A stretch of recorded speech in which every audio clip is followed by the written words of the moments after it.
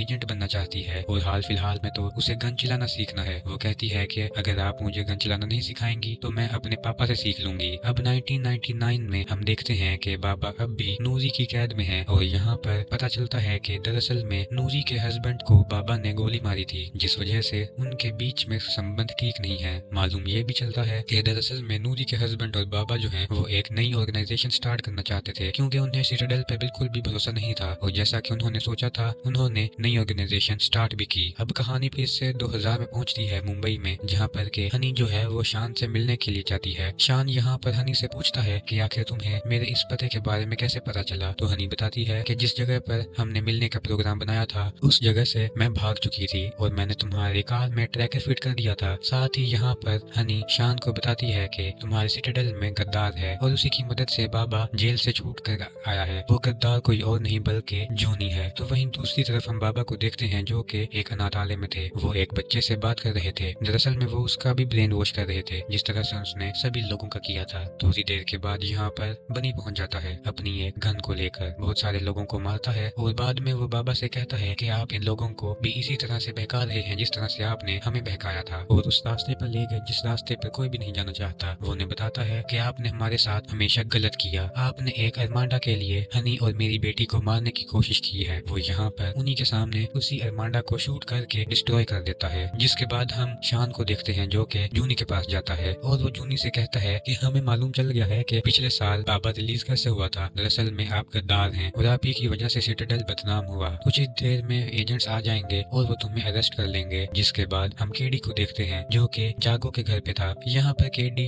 जागो का दोस्त बनकर आया था। वो उसकी पत्नी से बात कर रहा था और बातों ही बातों में वो उन्हें चाय बनाने के लिए भेज देता है किचन में। और केडी यहाँ पर जागो के कंप्यूटर से लूडो के कोऑर्डिनेट्स निकाल लेता है। वो तुरंत ही यहाँ से जाने लगता है। सबसे पहले वो नकुल के पास कॉल करके बताता है कि उन्हें लूडो की इंफॉर्मेशन मिल चुकी है और उसकी लोकेशन भी मिल चुकी है। लेकिन नकुल यहाँ पर केडी को बताता है कि पापा ने ये काम करने से मना कर दिया और उन्होंने साफ कह दिया है कि वो बनी के पीछे ना जाएं। लेकिन केडी के इरादे ठीक नहीं थे। वो तो बनी के पीछे जाना चाहता है और उसे मारना भी चाहता है। जिसके बाद बनी जो है वो हनी के अन्ना के घर में पहुंचता है। दरअसल में वो महल था और वहाँ पहली बार वो नाडिया से मिलता है। वो नाडिया उसे मिलकर बहुत खुश हो रही थी लेकिन वो उससे हग नहीं करती। यहाँ पे वो उसे कहती है कि आप वो स्टंट मैन है और मेरे बाबा हैं। दूसरी तरफ केडी को लूडो के कोऑर्डिनेट्स तो मिल चुके थे लेकिन जैसे ही वो उस जगह पे पहुंचे वहाँ पर मौका देखकर लूडो तुरंत यहाँ से भाग चुका था। दूसरी तरफ नाडिया अपने माता पिता के साथ क्वालिटी टाइम स्पेंड कर रही थी। दोनों को वो एक साथ देखना बहुत दिनों से चाहती थी। लूडो वहाँ से सक्सेसफुली निकल तो चुका था लेकिन केडी के लोगों ने यहाँ पर कुछ इन्फॉर्मेशन पता कर ली थी और अब उन्हें हनी और बनी की लोकेशन भी मिल चुकी थी। ये बात जैसे ही लूडो को मालूम चली तो वो तुरंत ही बनी को इन्फॉर्मेशन देता है और उन्हें बताता है कि वो अलर्ट रहें क्योंकि केडी और उसकी पूरी फौज कभी भी तुम्हारे पास आ सकती है अटैक करने के लिए। ये बात वो हनी को भी बता देता है और अब हनी और बनी फिर से एक बार पूरी तरह से तैयार थे इस अटैक का सामना करने के लिए। थोड़ी देर के बाद ही केडी और उसके लोग इस महल पर अटैक कर देते हैं। ये लोग बहुत सारे थे लेकिन हनी और बनी भी किसी मौत से कम नहीं है। ये दोनों मिलकर ही बहुत सारे लोगों का सामना करते हैं और यहाँ पर बहुत सारे कमाल के फाइट एक्शन सीक्वेंसेस देखने को मिलते हैं जो कि वाकई बहुत ही धमाकेदार थे। और हनी ने यहाँ पर नकुल से फाइट करते वक्त उसे बहुत ही बेरहमी से मार दिया था। अभी भी केडी जिंदा था लेकिन उन्हें यहाँ से निकलना होगा क्योंकि अभी भी बहुत सारे लोग आने वाले थे। वो यहाँ से निकल जाते हैं लेकिन केडी अभी भी उनका पीछा करते हुए आ रहा था और फाइट के दौरान यहाँ पर उनकी कार क्रैश हो जाती है और यहाँ पर बनी हनी से कहता है कि तुम्हें नाडिया और तुम्हें जिंदा रहना होगा, इसलिए तुम्हें यहाँ से जाना होगा क्योंकि यहाँ पर अभी बहुत सारे लोग आने वाले हैं। इसलिए वो उन दोनों को यहाँ से भेज देता है। अब यहाँ पर केडी आता है और उन दोनों के बीच में कमाल की फाइट होती है। बाद में बनी यहाँ पर केडी से कहता है कि तुम्हारा भी मेरी तरह ही यूज हुआ है। बाबा हमेशा सभी को यूज करते हैं, अनाथालय से लाते हैं और हमें ऐसा लगने लगता है कि उन्होंने हमारे लिए सब कुछ किया है। वो हमें घर ले जाते हैं और ऐसे बर्ताव करते हैं जैसे वो हमारे पिता हों। एक माजी भी मिलाई होगी जबकि वो नकली माजी है। केडी की आंखें खुल चुकी थी और वो बनी से कहता है कि जल्द ही यहाँ पर बहुत सारी यूनिट आने वाली है, इसलिए तुम्हें यहाँ से जाना होगा। दूसरी तरफ हनी और नाडिया अभी भी बनी का इंतजार कर रहे थे। उन्हें ऐसा लग रहा था कि वो जल्द से जल्द उनके पास पहुंचेगा लेकिन वो नहीं आया और ये लोग काफी देर उसका इंतजार करते रहे। दूसरी तरफ हम देखते हैं कि यहाँ पर बहुत सारे यूनिट्स आने वाली थी और बनी का भागने का कोई भी इरादा नहीं था। वो तो यहाँ पर छाती चौड़ी करके उनका सामना करने के लिए पूरी तरह से रेडी था। और उसी के साथ ये एपिसोड यहीं पर खत्म हो जाता है। तो दोस्तों आपको सिटाडेल हनी बनी कैसा लगा हमें कमेंट्स में जरूर बताइएगा। अगर वीडियो अच्छी लगी हो तो लाइक करें और चैनल को सब्सक्राइब करें।